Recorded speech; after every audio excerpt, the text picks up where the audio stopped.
নমস্কার আমার প্রিয় সকল ইষ্টপ্রাণ দাদা ও মায়েদের সকলকে স্বাগত জানাই আমাদের চ্যানেলে। আজকে আমি আলোচনা করব ঠাকুরের বিবাহিত জীবন নিয়ে। ঠাকুরের সাথে ষড়শীবালার বিয়ে হওয়ার কিছুদিন পর ঠাকুর অনুকূল চন্দ্র আমিরাবাদের নিকট রায়পুরা হাই স্কুলে পড়াশোনা করেন, কিন্তু অল্প কয়েকদিন পরেই আবার ২৪ পরগনার নৈহাটি হাই স্কুলে ভর্তি হতে হয় তাকে। সেখানেও তাকে কেন্দ্র করে গড়ে ওঠে এক নতুন পরিবেশ, রচিত হয় অপার্থিব লীলা। সেন্ট আপ হবার পর একদিন প্রবেশিকা পরীক্ষার ফি জমা দিতে গিয়ে পথে দেখা হলো জৈনিক সতীর্থের সাথে। অর্থাভাবে পরীক্ষার ফি জমা দিতে না পারার কারণে করুণ হয়ে উঠেছে তার মুখখানি। বন্ধুর ব্যথায় ব্যথিত হয়ে উঠলেন ঠাকুর অনুকূল চন্দ্র। পরীক্ষার ফি তারই নামে জমা করে দিয়ে ফিরে এলেন তিনি। নিজের আর পরীক্ষা দেওয়া হলো না। তখন এতই ছিল অর্থাভাব। কিছুদিন পরে সেই সতীর্থের কৃতকার্যতার খবরে আনন্দ বিহ্বল হয়ে উঠেছিল তার পর দুঃখকাতর অন্তঃকরণ। নৈহাটি থেকে ফিরে এলেন হিমায়তপুরে। প্রবেশিকা পরীক্ষা না দেওয়ায় অবাক হয়ে যান মা জননী। তাকে একজন ভালো ডাক্তার করাই ছিল সকলের অভিপ্সা। পরম দরদি যুবক অনুকূল চন্দ্র তাই রওনা হয়ে যান মহানগরী কলকাতার উদ্দেশ্যে। বিশাল নগরী, চারিদিকে দাঁড়িয়ে রয়েছে গগনস্পর্শী অট্টালিকার সারি, কিন্তু তার থাকার জায়গা কয়লা গুদামের পাশে ছোট্ট একটা কুঠুরিতে। ন্যাশনাল মেডিকেল স্কুলে শুধু ম্যাট্রিকুলেটদেরই প্রবেশাধিকার ছিল, কিন্তু তিনি তো নাছোড় বান্দা, ভর্তি তাকে হতেই হবে। প্রবেশিকার জ্ঞান যদি যোগ্যতার মাপকাঠি হয়, তবে তার জ্ঞানের এর চেয়ে ঢের বেশি। তিনি কর্তৃপক্ষকে বাধ্য করেন তার পরীক্ষা নিতে। টেস্টে অসামান্য কৃতিত্বের সঙ্গে উত্তীর্ণ হলে তাকে ভর্তি করানো হয়। এরপর শুরু হয় তার মানবীয় লীলার এক স্বর্গীয় অধ্যায়। নিদারুণ কষ্টের মধ্যেও চরিত্র, সেবা, শ্রম, ভালোবাসা, সহানুভূতি দিয়ে কঠিন বিরুদ্ধ পরিস্থিতিকেও কিভাবে নিয়ন্ত্রণ করা যায়, তারই এক বাস্তব অলৌকিক ইতিহাস। ১২ মাইলের বেশি পদযাত্রা করতে হয় তাকে। কখনো সময় মতো হাতে টাকা আসেনি। মধ্যে মধ্যে প্রায়ই অর্ধাহার ও অনাহারে থাকতে হয়েছে। নিজে অনাহারে থাকলেও কখনো তিনি কারোর ব্যথা বা দুঃখে স্থির থাকতে পারেননি। এই সময় তার পরিচিত এক ব্যক্তি তাকে হোমিওপ্যাথির একটি বই ও এক বক্স ঔষধ দিয়ে যান।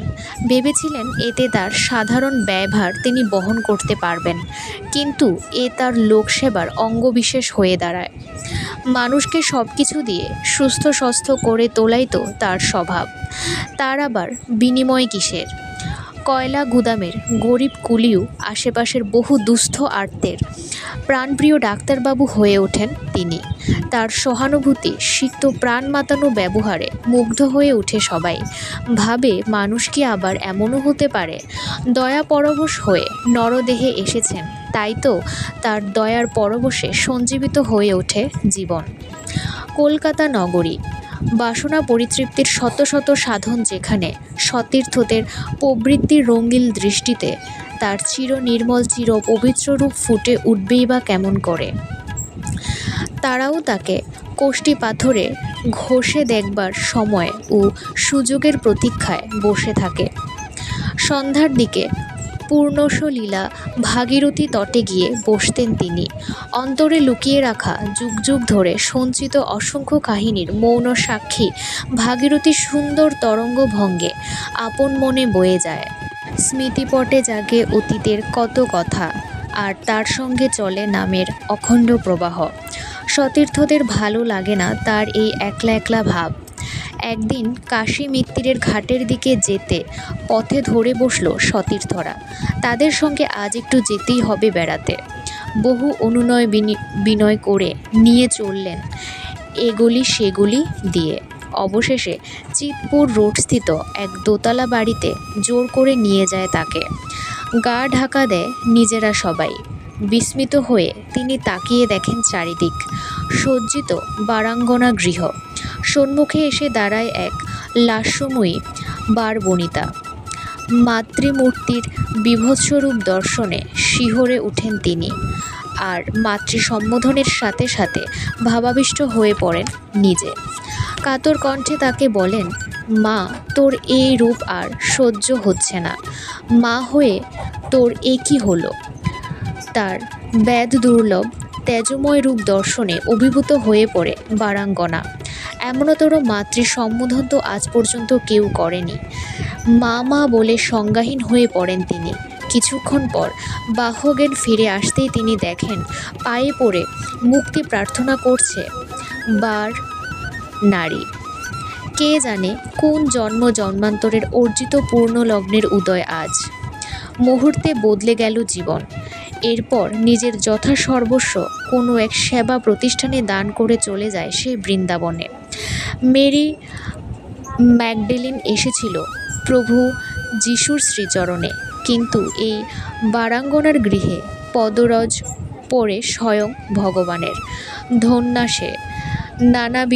নানা বিপত্তি ও অসুবিধার ভিতর দিয়ে ডাক্তারি পড়া শেষ করেন ঠাকুর অনুকূলচন্দ্র। এখান থেকে শুরু হয় তার মানব জীবনের এক বিশিষ্ট অধ্যায়, তার মহাভগবতী লীলার এক ক্ষমাসুন্দর যুগ। ধন্যবাদ দর্শক বন্ধুরা, আজকের এই ভিডিওটি এই পর্যন্তই। পরবর্তী ভিডিওতে আমরা জানব অনুকূল ঠাকুরের চিকিৎসক রূপের কাহিনী।